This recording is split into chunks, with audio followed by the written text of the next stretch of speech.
네, 수험생 여러분들 안녕하십니까? 저는 메가변리사에서 상표법을 가르치고 있는 최지환 변리사라고 합니다. 네, 여러분들 이번에 같이 진행해볼 강의는 1차 대비 상표법 객관식 문제풀이 강의입니다. 그래서 오리엔테이션 간단하게 진행해보려고 하는데요. 이제 이번 오리엔테이션을 통해서 이 강좌가 어떤 것을 목표로 하고 그 다음에 무엇보다 이번에 조금 많이 업그레이드 된 객관식 교재에 어떠한 특징들이 있고 그걸 어떻게 활용하면 되는지에 대해서 소개해드리는 시간 빠르게 가져보도록 하겠습니다. 네, 그래서 여러분들 이제 벌써 하반기 중에서도 8, 9월에 접어들고 있죠. 그래서 이제 여러분들께서 1차 대비를 함에 있어서 이제 물론 조금 늦게 한 6, 7, 8월에 진입하신 분들께서는 아직 초창기 시기이겠지만은 보통 이제 상반기 일찍 시작하신 분들께서는 기본 강의 한 번씩 거의 다 이제 들어가고 이제 문제풀이 단계로 딱 넘어올 시즌입니다. 그래서 여러분들 당연히 1차 시험은 객관식 문제로 풀이를 해야 되기 때문에 여러분들이 시험장에서 뭘 해야 되는지는 아셔야죠. 그래서 객관식 문제로 여러분들께서 평가를 받는 것이기 때문에 여러분들께서는 이제 객관식 문제집들이 나오고 난 이후 단계부터는 계속해서 객관식 문제 연습을 해주셔야 됩니다. 그래서 이제 여러분 이거는 과목 불문하고 어떤 과목이든지 그래서 민법, 특허, 상표, 디자인, 자연과학 어떤 거는 상관없이 다 객관식 문제 연습을 해주셔야 됩니다. 그래서 연습 많이 해주시는 걸 이제 특히 한 9월에서부터 이제 26년 1월 정도까지는 문제풀이를 계속해서 집중을 해주시고 이제 다시 2월부터는 이론을 조금 더 비중을 높여가면서 마무리를 이제 하면 되거든요. 그래서 이 기간은 여러분들께서 계속해서 객관식 문제풀이 한다라고 생각을 해주시면 됩니다. 근데 이제 여러분께 이제 좀 말씀드리고 싶은 거는 여러분들께서 법 과목이랑 이제 자연 과학을 좀 이렇게 구분한다라고 했을 때 법은요, 사실 이론을 아는 거랑 문제를 풀이하는 거랑 사실 전혀 다른 국면에 있지는 않아요. 즉, 이론 공부가 어느 정도 잘 되어 있으면 문제풀이도 잘 할 수 있습니다. 물론 약간의 문제풀이 스킬이라던가 아니면 사례 문제 풀이 방법 같은 거는 조금 학습을 하셔야 되겠지만 대부분은 여러분들께서 이론 공부를 충실하게 하시면서 그거를 바로바로 적용하는 연습을 하시면 사실 여러분들께서 그 합격에 지장이 없는 정도로 문제를 맞추실 수가 있거든요. 근데 여러분들 참고로 자연과학은요. 물론 이제 자연과학도 생물지구과학 같은 경우에는 법이랑 좀 비슷해요. 즉, 뭘 아냐 모르냐에 따라서 그냥 그 정답을 맞추냐 아니냐가 바로 결정이 되는 과목이 있고 근데 물리나 화학 같은 경우에는요. 여러분들께서 이론을 아는 것과 문제풀이를 하는 거는 조금 다른 국면의 문제거든요. 그래서 이렇게 물리나 화학 같은 경우에는 여러분들께서 특히 문제풀이하는 연습을 더 많이 해주시고 필요하면 문제풀이 강의도 더 많이 활용해 주시면 됩니다. 근데 이제 객관적으로 말씀드리면 사실 여러분들 법 과목 같은 경우에는요. 객관식 강의가 그렇게 필수적이지는 않습니다. 그래서 이 강의보다도 더 중요한 건 여러분들이 직접 풀이를 하시는 거예요.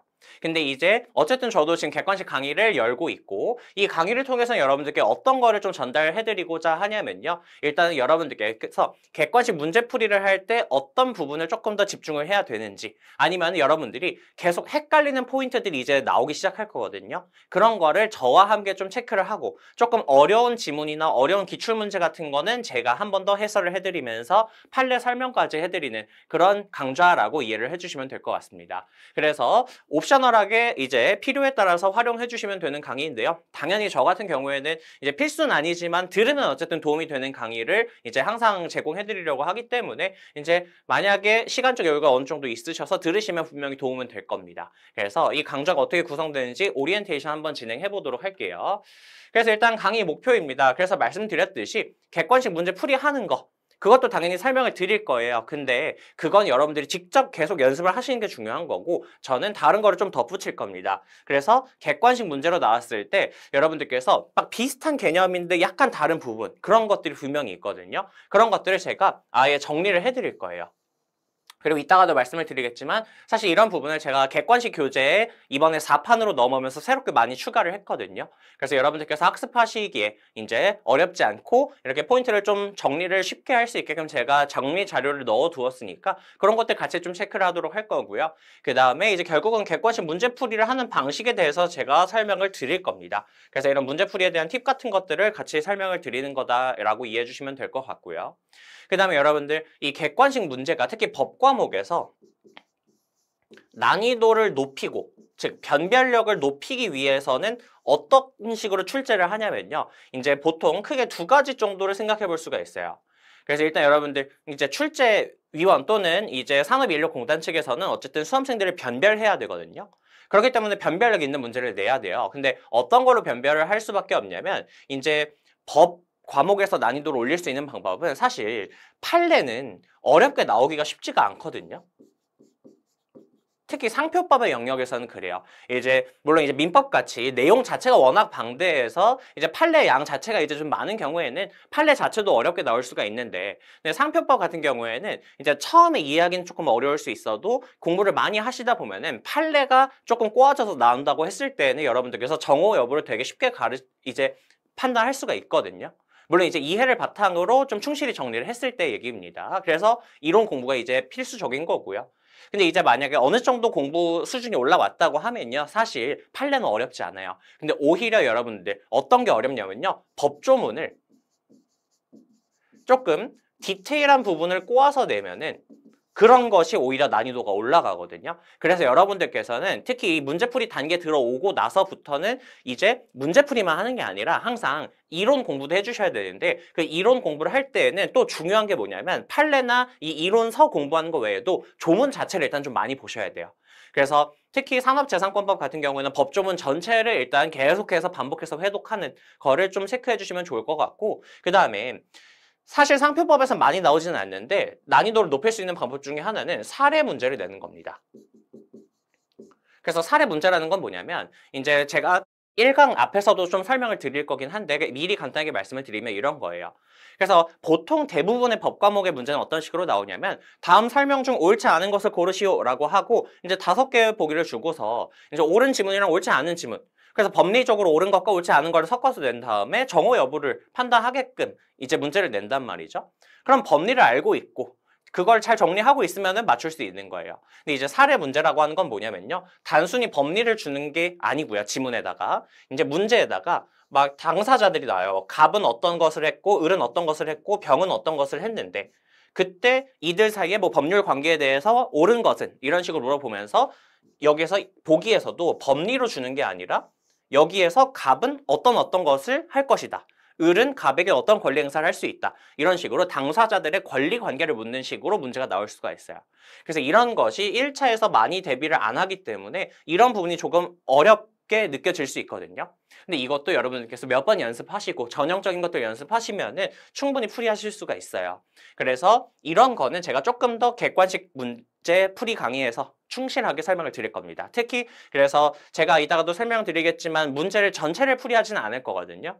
근데 이 풀이하는 문제를 선별할 때 사례 문제는 특별한 일이 없는 이상은 다 풀이 대상으로 포함을 시킬 겁니다. 이 점 참고해 주시면 좋을 것 같아요.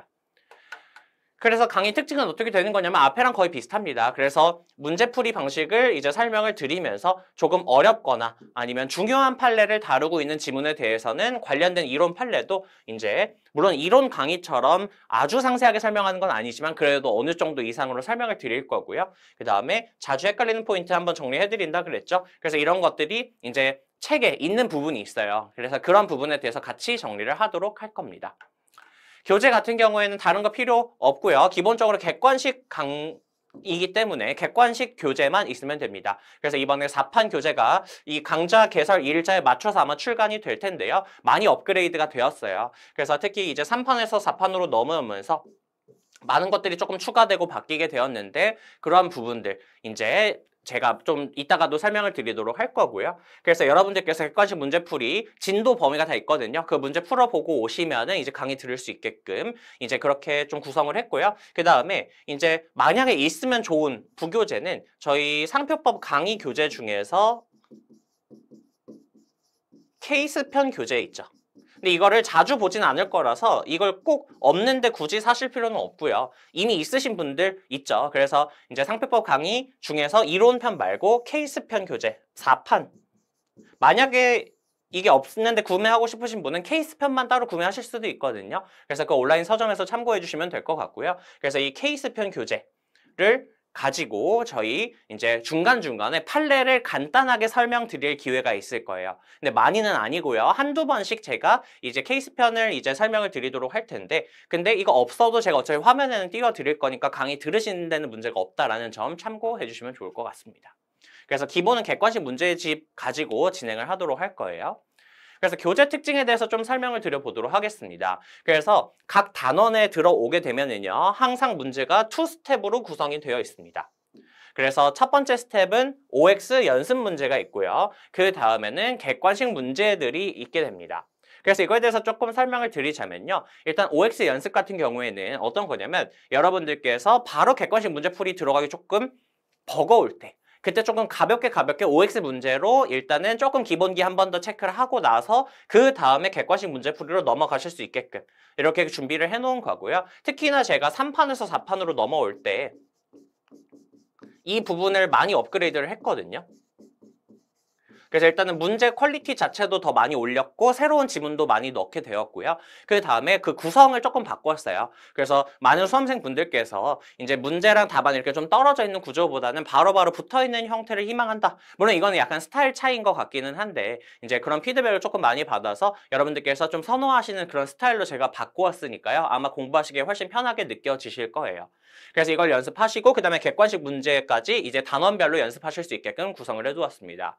그래서 객관식 문제 안에는요, 이제 23개년 기출문제가 상표법 관련해서 모두 빠지지 않고 들어가 있고요.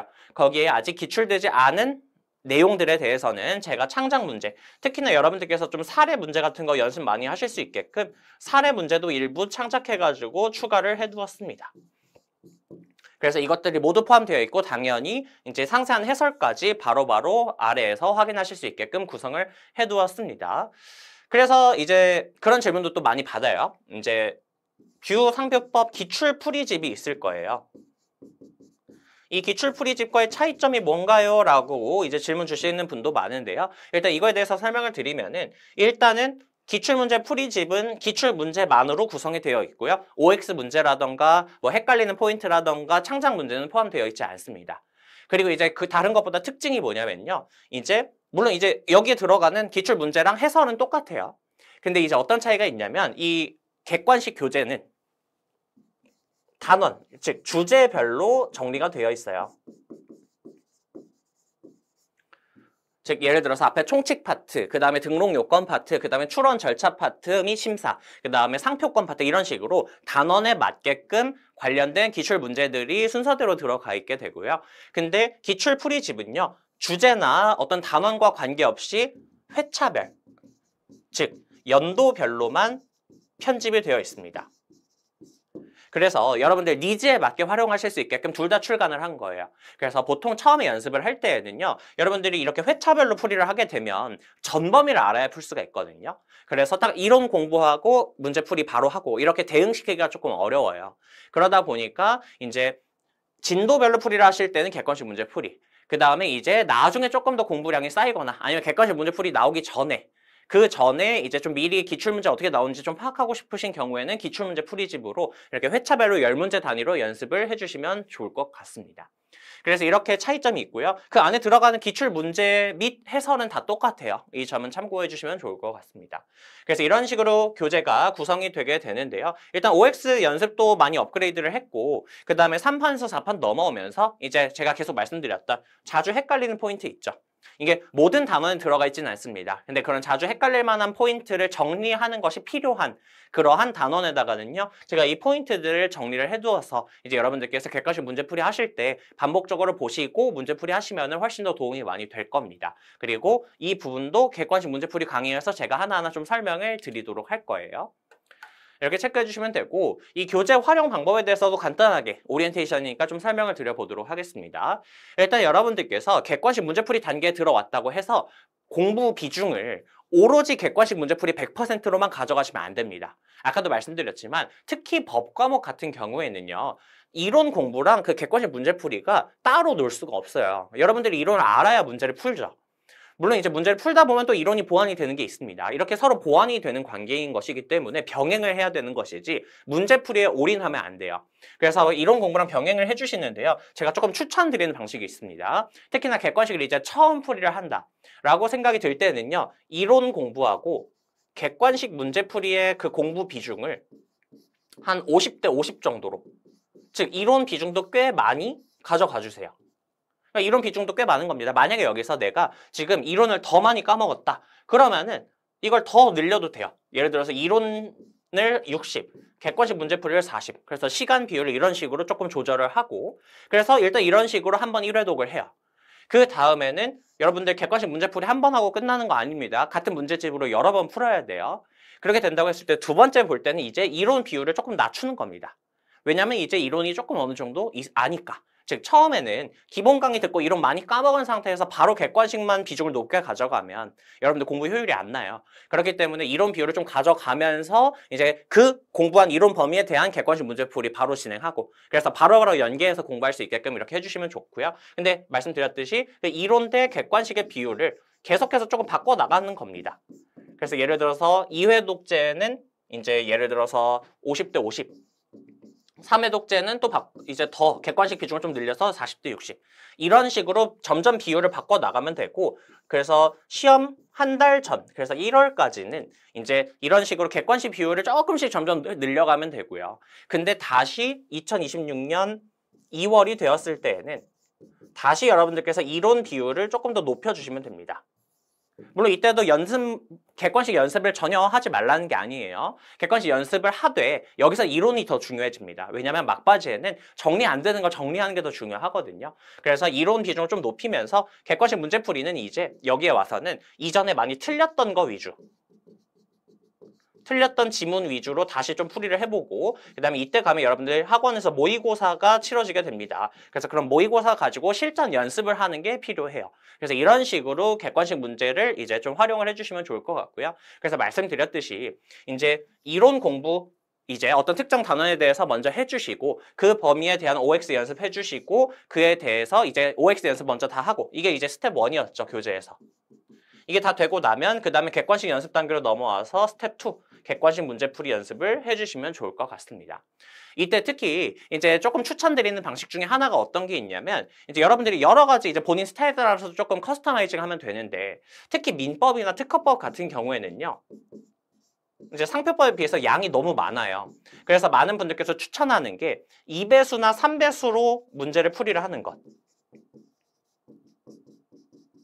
이런 거를 많이 추천을 하거든요. 즉 이게 뭐냐면요, 문제를 풀이를 할 때 처음부터 1, 2, 3, 4, 5, 6, 7, 8, 9 이렇게 객관식 문제집에 있는 거를 다 푸는 게 아니라요, 이제 단원마다 이제 문제를 예를 들어 3배수로 한다고 하면은 1, 4, 7, 10, 13 이렇게 계산하기 어려우면 그냥 3, 6, 9 이런 식으로 가면 됩니다. 즉 이렇게 두 문제씩 건너뛰면서 풀이를 하면서 일단 1회독을 하는 거예요.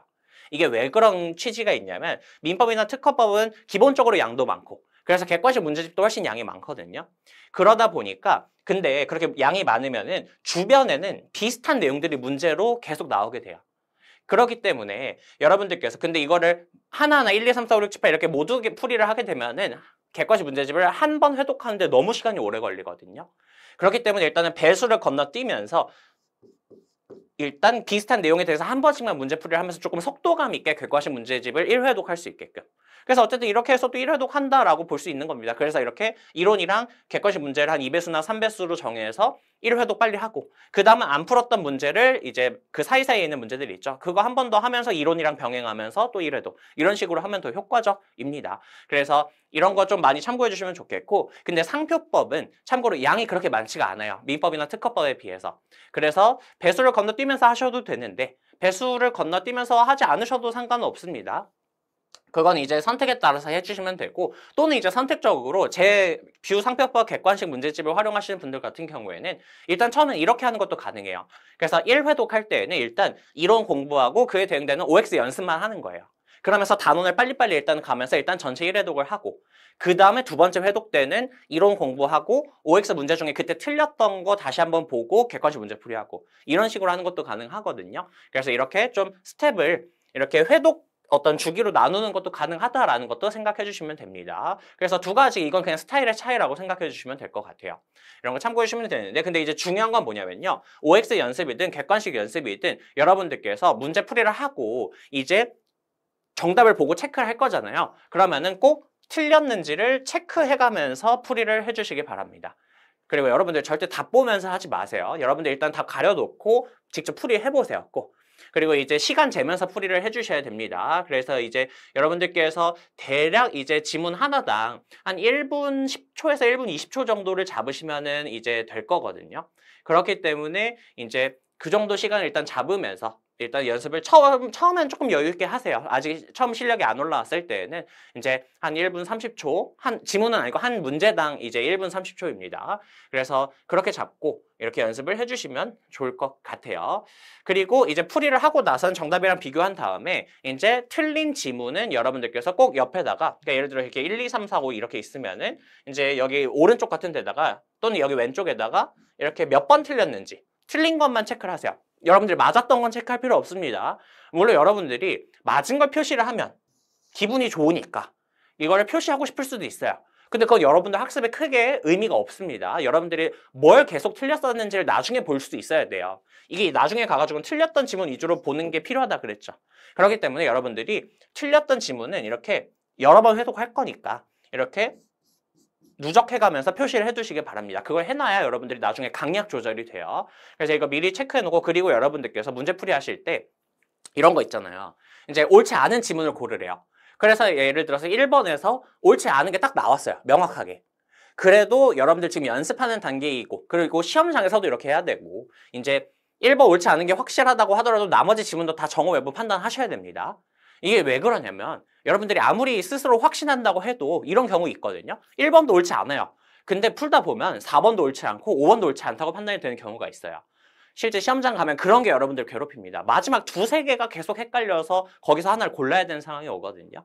그렇기 때문에 여러분들이 틀릴 수도 있어요. 앞에서 판단하는 게. 그러니까 항상 지문 전체에 대해서 정오 여부를 판단하시는 연습을 하셔야 되고요. 그리고 여러분들이 틀렸던 거 체크할 때에도 전체 문제별로 체크하는 게 아니라 객관식 문제 같은 경우에 그 지문별로 정오 여부, 틀렸었는지를 체크하셔야 됩니다. 이런 거 체크해 주시면 좋을 것 같고요. 그 다음에 문제풀이 연습하실 때는 제가 여러 번 봐야 된다 그랬잖아요. 그렇기 때문에 여러분들께서 일반적인 연필이나 펜으로 문제제답 풀이를 하시는 거는 좀 마지막에 하시는 게 좋아요. 그래서 처음에는 연습지 같은 데다 풀이를 하시거나 아니면은 요즘은 또 이런 것도 있더라고요. 쓰고 일정 시간이 지나가면은 날아가는 기화펜 이런 거를 활용해서 이제 여기에다가 이제 좀 적어 놓으시면 좋을 것 같습니다. 그리고 이제 아까 말씀드렸던 틀렸던 지문은 옆에다 표시를 해놓는다. 그래서 이게 제가 말씀드렸던 거고 여기서 이제 지문별로 정오 여부 체크하라는 거는 아까도 말씀드렸지만 각 지문마다 이게 옳은 지문인지 아닌 지문인지 이런 식으로 체크를 하면서 풀이를 해주셔야 된다라고 말씀을 드렸던 겁니다.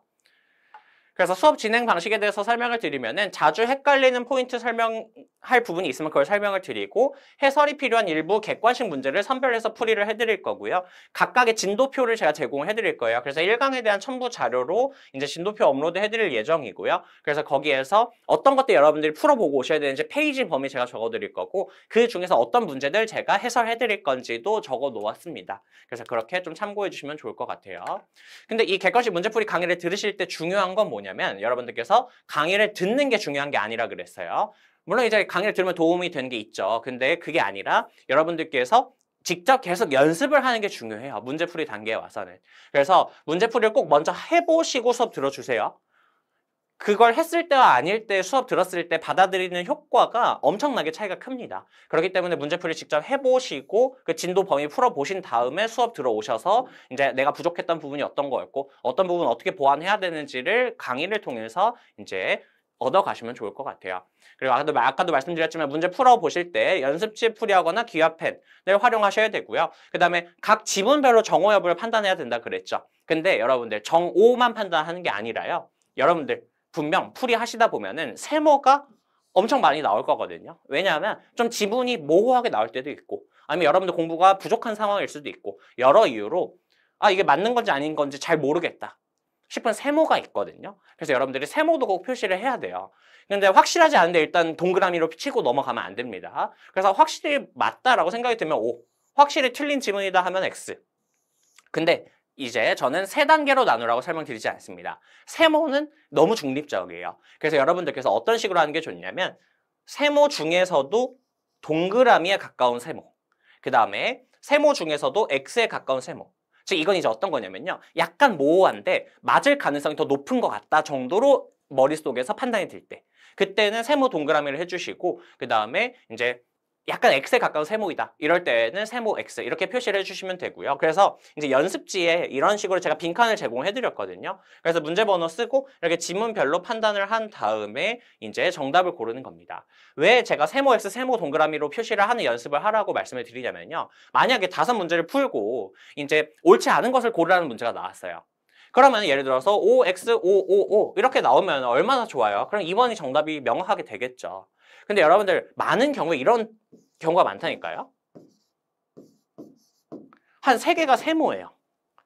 그러면 이제 사실 실제 시험장에서 시간이 어느 정도 남아있는 상태라면 이럴 때에는 당연히 여러분들께서 세모로 체크를 했던 지문은 다시 한번 전체적으로 꼼꼼하게 체크를 하는 게 맞습니다. 근데 이제 문제가 뭐냐면 여러분들이 뒷문제로 가서 시간이 모자라지잖아요. 그러면 이 모든 지문을 하나하나 디테일하게 보고 있다가는 뒤에 문제 몇 개를 날릴 것 같아요. 그러면 여러분들께서 어떻게 해주셔야 되냐면 그래서 여기서 여러분이 가치 판단을 좀 그 순간 쉽게 하기 위해서 만약에 여기에서 이런 식으로 표시를 했었다. 그러면은 세모 중에서 어쨌든 제일 틀린 걸 가까우니까 이걸 정답으로 고르겠다. 이렇게 하고 넘어갈 수 있는 겁니다. 그래서 이제 여러분들께서 좀 가치 판단을 할 때 좀 속도감 있게 할 상황이 필요할 때 이런 식으로 하도록 하기 위해서 이렇게 좀 추천을 드리는 거고요. 근데 일단 여러분 아까도 말씀드렸지만 근데 기본적으로는 시간적 여유가 있으면은 어쨌든 세모의 범주에 들어간 게 여러 개가 있으면은 그것을 다시 한번 꼼꼼히 보면서 정호 여부를 다시 판단해야 됩니다. 실제 시험장에서는. 시간이 부족하면 일단 이렇게 세모 중에서 어떤 걸 가깝다고 처리했는지를 기준으로 판단할 수도 있다. 이거를 예시로 설명을 드리는 거예요. 그래서 이런 식으로 좀 미리 풀이를 해보시고 수업 들어오시면 좋을 것 같고요. 이렇게 연습지, 그래서 이렇게 문제 번호랑 이렇게 빈칸으로 되어 있는 거는 제가 이것도 첨부 자료로 올려드릴게요. 1강에다가. 그래서 이거 여러분들 PDF 파일로 올려드릴 거니까 여러분들께서 원하는 페이지만큼 출력하셔가지고 쓰시면 될 것 같습니다.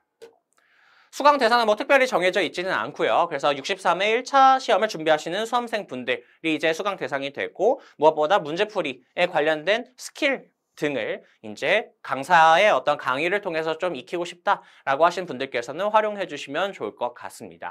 그래서 제가 사실 뭐 강좌에 대한 오리엔테이션이라기보다도 이 객관식 문제풀이를 어떤 마인드로 해야 되고 어떤 방식으로 해야 되고 그 객관식 문제집을 어떤 식으로 활용해야 되는지를 조금 디테일하게 설명드리느라 일반적인 오리엔테이션보다 조금 길어지게 되었는데요. 여러분들 이 정도로 오리엔테이션은 마무리하도록 하겠고요. 이제 다음 시간, 이제 1강부터 바로 본 강의가 시작을 합니다. 그래서 여러분들께서 강의 들으시는 분들 같은 경우에는 이제 그냥 강의 키는 게 아니라요. 1강에 첨부된 진도표가 있을 거예요. 그 진도표 범위에 맞게 문제를 풀이를 해보고 그 다음에 강의를 수강해 주시면 좋을 것 같습니다.